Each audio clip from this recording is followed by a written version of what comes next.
बरेली में दौड़ेगी metro light. Metro light परियोजना की एआर एवं डीपीआर तैयार करने तो बैठक हुई संपन्न। प्रथम चरण में रेलवे जंक्शन से चौकी चौराहा, बाया सैटेलाइट बस स्टैंड से बैरियर 2 तिराहा तथा चौकी चौराहा से कुताबखाना चौराहा, बाया डेलापीर तिराहा से बैरियर 2 तिराहा तक कॉरिडोर प्रस्तावित दोनों कॉरिडोर के लिए सभी संबंधित विभागों से नापत्ति प्राप्त कर शासन को प्रेषित करने के निर्देश। पूरा मामला उत्तर प्रदेश के बरेली का, जहां पर मंडलायुक्त की अध्यक्षता में आयुक्त सभागार में बरेली शहर में प्रस्तावित मेट्रो लाइट परियोजना की एआर एवं डीपीआर तैयार करने हेतु नियुक्त consultant agency Messrs rights limited द्वारा कॉम्प्रिहेंसिव मोबिलिटी प्लान सीएमपी के डाटा आधार पर तैयार किए गए कॉरिडोर के निर्धारण को अंतिम रूप दिए जाने हेतु शहर के सभी संबंधित विभागों के अधिकारियों तथा Messrs right limited, Uttar Pradesh metro rail corporation limited तथा मैसर्स यूएमटीसी लिमिटेड के अधिकारियों के द्वारा पृथक किए गए। मैसर्स राइट्स लिमिटेड द्वारा मेट्रो लाइट परियोजना के प्रथम चरण हेतु सीएमपी डाटा के आधार पर निम्नलिखित 2 कॉरिडोर प्रस्तावित किए गए। रेलवे जंक्शन चौकी चौराहा, satellite bus stand, Rohilkhand university fun city, barrier 2 तिराहा, अनुमानित लंबाई 12 किलोमीटर।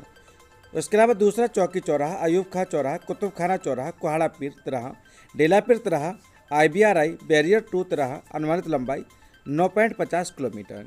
इन दोनों कॉरिडोर पर समस्त विभागों के अधिकारियों द्वारा प्राथमिक रूप से सहमति व्यक्त की गई तथा आयुक्त महोदय द्वारा उपरोक्त प्रस्तावित कॉरिडोर के लिए सभी संबंधित विभागों से अनापत्ति प्राप्त करने हेतु कार्रवाई करने के निर्देश प्रदान किए गए तथा डिपो हेतु प्रस्तावित विभाग, भूमि के संबंधित विभाग तथा वन विभाग, एयरफोर्स, लोक निर्माण विभाग, यूनिवर्सिटी से अनापत्ति पत्र प्राप्त करने हेतु आवश्यक कार्रवाई करने के निर्देश प्रदान किए गए तथा उपरोक्त दोनों कॉरिडोर की एआर एवं डीपीआर करने हेतु सहमति व्यक्त की गई। उक्त दोनों कॉरिडोर पर एआर रिपोर्ट के आधार पर मेट्रो के स्वरूप का निर्धारण किया जाएगा।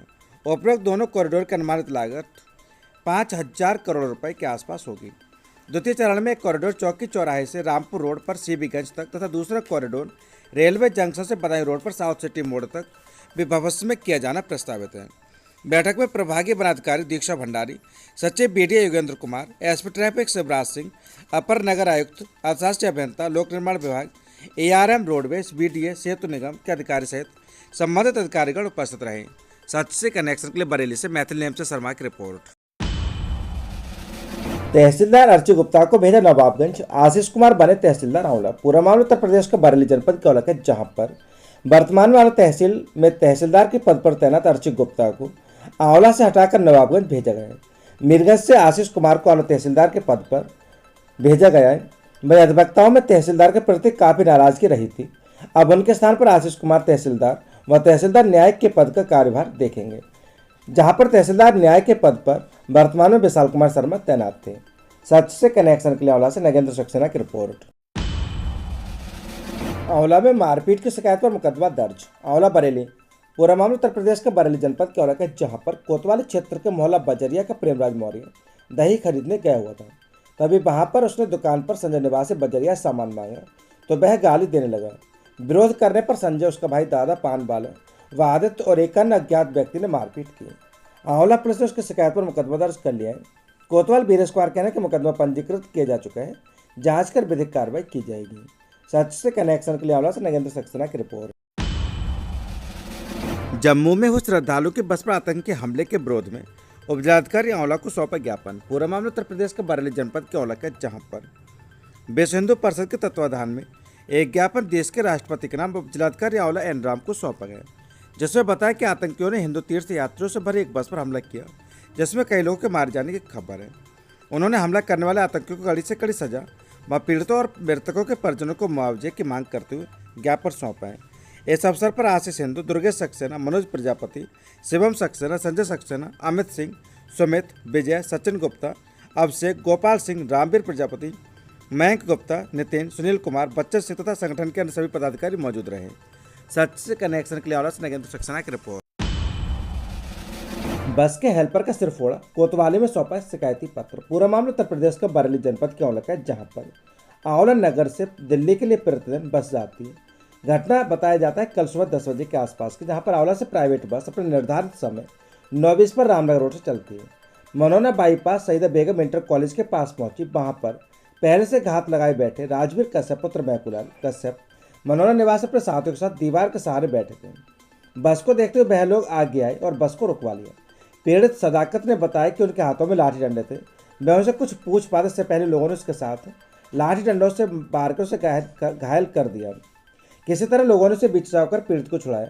उसकी शिकायत पर उसने न्याय की गुहार लगाई है। पुलिस ने पीड़ित सदाकत को मेडिकल के लिए सीएससी भमोरा रेफर कर दिया है। मौके पर पुलिस ने पहुंचकर जांच जुटी हुई है। सच से कनेक्शन के लिए आंवला से नगेंद्र सक्सेना की रिपोर्ट। जम्मू में हुए श्रद्धालु की बस पर आतंकी हमले के विरोध में आंवला में सौंपा ज्ञापन। पूरा मामला उत्तर प्रदेश के बरेली जनपद के आंवला के, जहां पर आंवला में अंतर्राष्ट्रीय हिंदू परिषद और राष्ट्रीय बजरंग दल के तत्वाधान में एक ज्ञापन देश के राष्ट्रपति के नाम उप जिलाधिकारी को सौंपा। जैसे बताया कि आतंकियों ने हिंदू तीर्थ यात्रियों से भरी बस पर हमला किया, जिसमें कई लोगों के मारे जाने की खबर है। उन्होंने हमला करने वाले आतंकियों को कड़ी से कड़ी सजा व पीड़ितों और मृतकों के परिजनों को मुआवजे की मांग करते हुए ज्ञापन सौंपा है। इस अवसर पर प्रांत महामंत्री अंतर्राष्ट्रीय हिंदू परिषद सुनील गुप्ता, अनुपम शंखधार, पवन हिंदू, रोहित शर्मा, अनिल सिंह राठौर, हिमांशु सोलंकी, शिवम चौहान, कृष्णपाल सिंह, अमरजीत श्रीवास्तव, प्रदीप राजपूत, गोपाल, पुष्पेंद्र, सोनू, अमरजीत, पवन, अर्जुन, ब्रजभान, पंकज देवल, पंकज सिंह, विमल गुप्ता, अमरीश मिश्रा, कुलदीप श्रीवास्तव, ओम कश्यप, अर्जुन सिंह आदि लोग उपस्थित रहे। सच से कनेक्शन के लिए आंवला से नगेंद्र सक्सेना की रिपोर्ट। दो मोटरसाइकिल का आमने सामने की भिड़ंत, एक की मौत। पूरा मामला उत्तर प्रदेश के बरेली जनपद के आंवला का, जहां पर आंवला तहसील के गांव वीरपुरा गोटिया के रहने वाले सत्यपाल का भाई शेर सिंह अपनी मोटरसाइकिल से भमोरा गया था। वह वहां से वापस लौट रहा था, तभी होली फैमिली स्कूल के निकट सामने से आती एक बाइक ने उसे टक्कर मार दी। इस हादसे में उसके भाई की मौके पर ही मौत हो गई और उसकी शिकायत पर आंवला पुलिस ने अज्ञात में मुकदमा दर्ज कर लिया है। कोतवाल बीरेश कहना कि मुकदमा पंजीकृत किया जा चुका है, जांच कर विधिक कार्रवाई की जाएगी। सच से कनेक्शन के लिए आंवला से नगेंद्र सक्सेना की रिपोर्ट। आंवला क्षेत्र में अज्ञात वाहन की टक्कर से बाइक सवार घायल। पूरा मामला उत्तर प्रदेश के बरेली जनपद के आंवला के, जहां पर बरेली के इज्जतनगर थाना क्षेत्र की सीमा अरोड़ा ने पुलिस महानिरीक्षक को एक शिकायती पत्र सौंपा और बताया कि उसके पति एक प्राइवेट कंपनी में काम करते हैं और वह कंपनी के किसी काम से आंवला गए थे, जहां ओसेता के निकट किसी अज्ञात वाहन ने टक्कर मार दी। उन्हें गंभीर हालत में बरेली के निजी अस्पताल भर्ती कराया गया। इलाज के बाद महिला ने शिकायती पत्र सौंपा है, जिसके आधार पर आंवला पुलिस ने मुकदमा दर्ज कर लिया है। कोतवाल बीरेश कहना कि मुकदमा पंजीकृत किया जा चुका है, जांच कर विधिक कार्रवाई की जाएगी। सच से कनेक्शन के लिए आंवला से नगेंद्र सक्सेना की रिपोर्ट। शराब पीकर ई रिक्शा चलाने को मना करना पड़ा भारी। पूरा मामला उत्तर प्रदेश के बरेली जनपद के आंवला का, जहां पर आंवला थाना क्षेत्र ग्राम पनवड़िया के विजय शर्मा ने थाना आंवला में एक शिकायत की थी कि उनका बेटा दूसरे गांव के छंगेलाल के ई रिक्शे पर बैठकर जा रहा था। उसने बताया कि वह शराब पीकर चला रहा था। जब उसके बेटे ने धीरे धीरे चलाने को कहा तो वह गाली गलौज करते हुए मारपीट करने लगा। इसके अलावा शिकायत करने पर जान से मारने की धमकी देते हुए भाग गए। आंवला पुलिस ने उसकी शिकायत पर मुकदमा दर्ज कर लिया है। कोतवाल बीरेश कहना कि मुकदमा पंजीकृत किया जा चुका है, जांच कर विधिक कार्रवाई की जाएगी। सच से कनेक्शन के लिए आंवला से नगेंद्र सक्सेना की रिपोर्ट। भारतीय किसान यूनियन शंकर गुट ने सौंपा ज्ञापन। पूरा मामला उत्तर प्रदेश के बरेली जनपद के आंवला का, जहां पर भारतीय किसान यूनियन शंकर गुट के जिलाध्यक्ष की अध्यक्षता में ज्ञापन जिलाधिकारी बरेली को सौंपा गया, जिसमें बताया गया कि क्षेत्र के बीज विक्रेता मनमाने दाम पर बीजों की बिक्री कर रहे हैं। इसके अलावा अधिकारी भी बिना सोच समझे किसानों के लिए नियम पारित कर रहे हैं, जो कि गलत है। उन्होंने इसकी ओर ध्यान देने की मांग करते हुए ज्ञापन सौंपा है। सच से कनेक्शन के लिए आंवला से नगेंद्र सक्सेना की रिपोर्ट। बकरीद पर प्रतिबंधित पशु की कुर्बानी पूरी तरह प्रतिबंधित, उप जिलाधिकारी एनराम का आदेश। पूरा मामला उत्तर प्रदेश के बरेली जनपद के आंवला का, जहां पर बकरीद के अवसर पर बुधवार को उप जिलाधिकारी व थाना अध्यक्ष वीरेश कुमार की अध्यक्षता में थाना परिसर में संभ्रांत लोगों की मीटिंग का आयोजन किया गया, जिसमें उप जिलाधिकारी व थाना अध्यक्ष वीरेश कुमार ने सख्त निर्देश देते हुए कहा कि बकरीद पर प्रतिबंधित पशु की कुर्बानी पर पूरी तरह प्रतिबंध रहेगा। अगर किसी ने उल्लंघन किया तो उसे किसी भी कीमत पर बख्शा नहीं जाएगा। उन्होंने कहा कि बकरीद का पर्व शांतिपूर्ण ढंग से परंपरागत तरीके से मनाएं।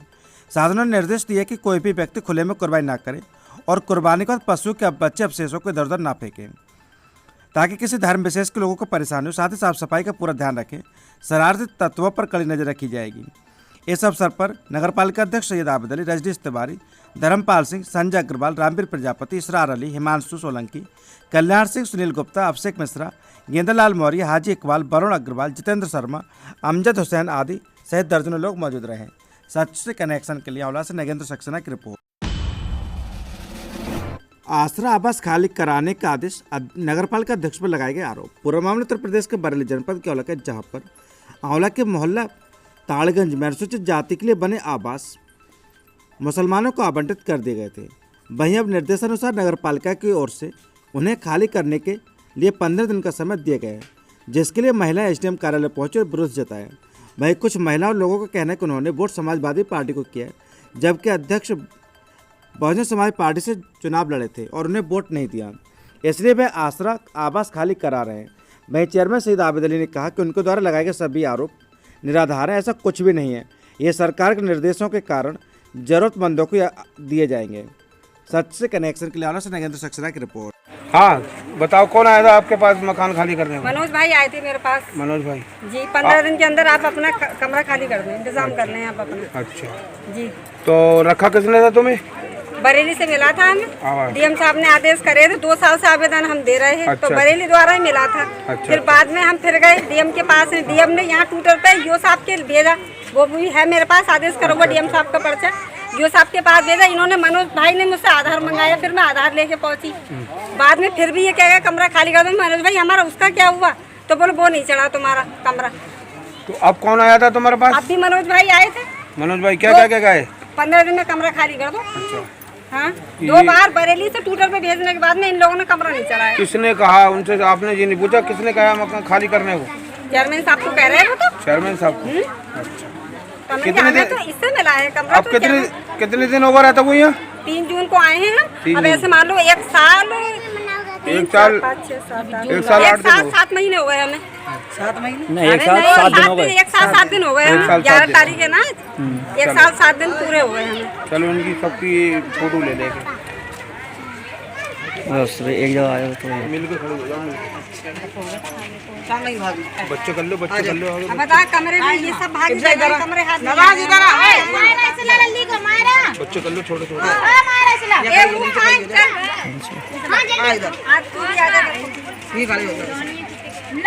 मारा जल्दी को दे दे बेटा। तुम्हारा साकिब कहाँ से ही बुला लेती।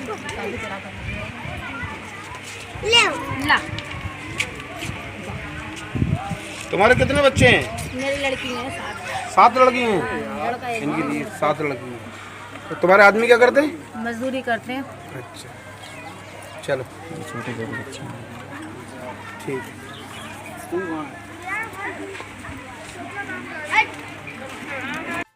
क्या मामला है, कैसे आप परेशान हैं? लगातार देखने को मिल रहा है यहाँ पे बस्ती में, क्या समस्या है आपकी? समस्या ये है सर कि चेयरमैन साहब मकान को खाली कराना चाह रहे हैं हमारा। उन्होंने हमसे कहा है कि 15 दिन का समय है, आप मकान खाली कर दीजिए। आप कब से रह रहे हैं यहाँ पे? हम 3 जून 2023 से रह रहे हैं यहाँ। दिन शनिवार का था, तहसील दिवस में हमारे आदेश हुए थे, बरेली जिला अधिकारी ने आदेश किए थे, हमें वो कमरा मिला था, हम उसमें रह रहे थे। अब उन्होंने हमसे पहले 4-5 महीने पहले कहा था कि आता है आप 1 महीने का समय है, आप कमरा खाली कर दीजिए। हम फिर बरेली गए थे डीएम साहब के पास, उन्होंने जो है उनके ट्विटर पे भेजा था और हमें भी रिसीव दी थी। उन्होंने कहा ये आप जाके वहाँ देते ना नगर पालिका में, आपको कोई नहीं निकालेगा, आप बेफिक्र रहिए। यहाँ पर उन्होंने हमसे कह दिया चलिए कोई बात नहीं है। अब उन्होंने कल परसों शाम 5:30 बजे नगर पालिका से लोग आए, उन्होंने कहा कि ऐसा 15 दिन का समय है, आप कमरा खाली कर दीजिए। वो कह के चले गए, हमने उनसे कह दिया ठीक है। शाम को जो है फिर चेयरमैन साहब का फ़ोन आता है, वो ये कहते हैं, बोले ऐसा है आपने हमें वोट नहीं दिया है, आप कमरा खाली कर दीजिए। आपने हमें वोट दिया था, हमने आपको कमरा दिया, अब आपने वोट नहीं दिया, हम आपको कमरा खाली करा रहे हैं। ये चेयरमैन साहब ने हमसे कहा। उसके बाद में फिर रात को 12:30 बजे उनका फ़ोन आता है, तो वो ये कहते हैं बोले रात का टाइम है। हमसे उन्होंने जब कहा तो हम तहसील गए एसडीएम साहब के पास, उनसे हमारी मुलाकात नहीं हो पाई। हम आवेदन दे के आ गए थे वहाँ से। रात को फिर उनका फ़ोन आया, बोले तुमने हमारी शिकायत कर दी, अब जो है तुम्हें रात का समय है, सुबह को अगर तुमने कमरा खाली नहीं किया तो हम प्रशासन को भेजकर सामान फेंकवा देंगे। जब आपको ये आवास मिले थे तो उन्होंने कोई लेटर, ऐसा कोई कागज दिया था जिससे आपके पास प्रूफ हो? नहीं, उन्होंने हमें कोई कागज़ नहीं दिया था। उन्होंने हमें आश्वासन दिया था कि ये उन लोगों के लिए मकान है जो बेमकान है, बेघर है, जिनके लिए कोई सहायता बाहर नहीं है, वो लोग यहाँ रह सकते हैं और आपका हक बनता है और मैं आपको यहाँ रख रहा हूँ। किसी तरह की कोई तकलीफ है, कोई परेशानी है, आईडी प्रूफ सारे हैं, नाम उन्होंने लिख रखे हैं, आईडी ले रखी है, आधार वगैरह सब उनके पास उन्होंने ले रखी हैं। और 4 बार ये मंगा चुके हैं। वो 1 बार मंगाए थे उन्होंने पहले स्टार्टिंग में, दोबारा मंगाए उन्होंने, दोबारा उन्होंने मंगाए ये कहकर कि अगर ये मैं आपको ये कन्वर्ट करता हूँ, आपको यहाँ पक्के करा दूँगा आपके। यदि 1% पक्के नहीं होते हैं तो मैं आपके नाम में 2.5 लाख रुपया मंगा के सामने की पट्टी में जो यहाँ खाली पड़ी है ज़मीन, मैं उसमें बनाकर आपको दूंगा। ये लेकिन ये वादा करता हूँ आपको यहाँ से निकलने नहीं दूंगा। ये चेयरमैन साहब ने खुद कहा था। अब हम परेशान हाल गरीब इंसान, हम कहाँ जाएं? हम 1000 रुपये महीने पे या 1500 महीने पे रह रहे थे, कम से कम हमारा वो वक्त तो था, हमारा मजाक तो नहीं था। हम कमा रहे थे, खा रहे थे, जो भी कर रहे थे। अब हम यहाँ पर आ गए हैं, अब यहाँ से हम निकल के कैसे जाएँ? कहाँ जाएँ? एक साथ इतने मकान शहर में कहाँ रखी हैं? किसी मकान का किराया 2000, 2500, 3000 से कम नहीं होता है। ऐसी परिस्थिति में हम क्या करें? कि हमारी कहीं कोई सुनवाई नहीं है। चेयरमैन साहब को ऐसा करना चाहिए हमारे साथ। हमारी गलती क्या है? उन्होंने ये कैसे कह दिया हमने वोट नहीं दिया है? क्या वो हमारे हाथों पे लिखा रखा था कि हमने वोट दिया है या उन्हें नहीं दिया है? वोट उन्हें शहर के अंदर नहीं मिला तो क्या पूरे शहर को फांसी लगा देंगे? चुनाव से पहले ऐसी कोई बात नहीं कोई थी? ऐसी बात नहीं थी। पूरा आश्वासन था। उन्होंने कहा किसी तरह की कोई भी तकलीफ है मैं तुम्हारी मदद करूँगा, आधी रात तुम यहाँ रहो। ये तुम्हारे लोगों के लिए घर बने हैं। ये तो बस 10 तारीख से ही जो बेसहारा हैं, 10 तारीख को आए थे वो कहने। ये घर उनके लिए है जिनके पास घर नहीं है। आप यहाँ पर रहो, मैं आपकी पूरी सपोर्ट करूँगा। आप बेफिक्र रहो, निश्चित रहो। जिस तक चीज़ तकलीफ हो आप मुझे बताओ। ठीक। कालागंज में जो सरकारी आवास गरीबों को सरकार ने दिए हैं, तो आज मुझे पता चला कुछ लोगों को औला चेयरमैन साहब अपना आदमी मनोज भेजा उन्होंने कि इनको 15 दिन के अंदर मकान खाली कर दीजिए जो कमरे हैं। मैं पहुंचा वहाँ, मैंने उनके बयान लिए। मैंने कहा उनसे अगर सरकारी ने आपको वाकई में आपके नाम ये आवाज़ दिए हैं तो आपको कोई भी निकालने वाला पैदा नहीं हुआ है। भारतीय जनता मजदूर संघ हर गरीब मजदूर भाई के लिए, जायज़ काम के लिए हमेशा खड़ा है। आपका भाई सैयद अकबर अली।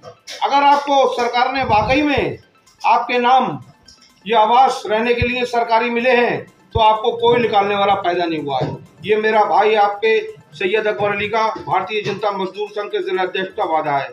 बस मेरा यही कहना है, उनको कोई नहीं निकालेगा अगर उनको मकान सरकार ने दिए हैं तो। 7 वर्ष की मासूम के साथ दरिंदगी। पूरा मामला उत्तर प्रदेश के बरेली जनपद के औला का, जहां पर आंवला कोतल क्षेत्र के गांव के व्यक्ति ने आंवला में शिकायती पत्र सौंपते हुए बीते दिनों बताया कि पड़ोस के गांव का 65 वर्षीय व्यक्ति उसके घर आए होते हैं, जिसने शराब के नशे में उस मासूम के प्राइवेट पार्ट में उंगली डाल दी, जिससे कि उसके प्राइवेट पार्ट से खून बहने लगा। आंवला पुलिस ने उसकी शिकायत पर आरोपित को गिरफ्तार कर जेल भेज दिया है। कोतवाल वीरेश कुमार कहने के मुकदमा पंजीकृत किया जा चुका है, जाँच कर विधिक कार्रवाई की जाएगी। सच से कनेक्शन के लिए आंवला से शिवम शर्मा की रिपोर्ट।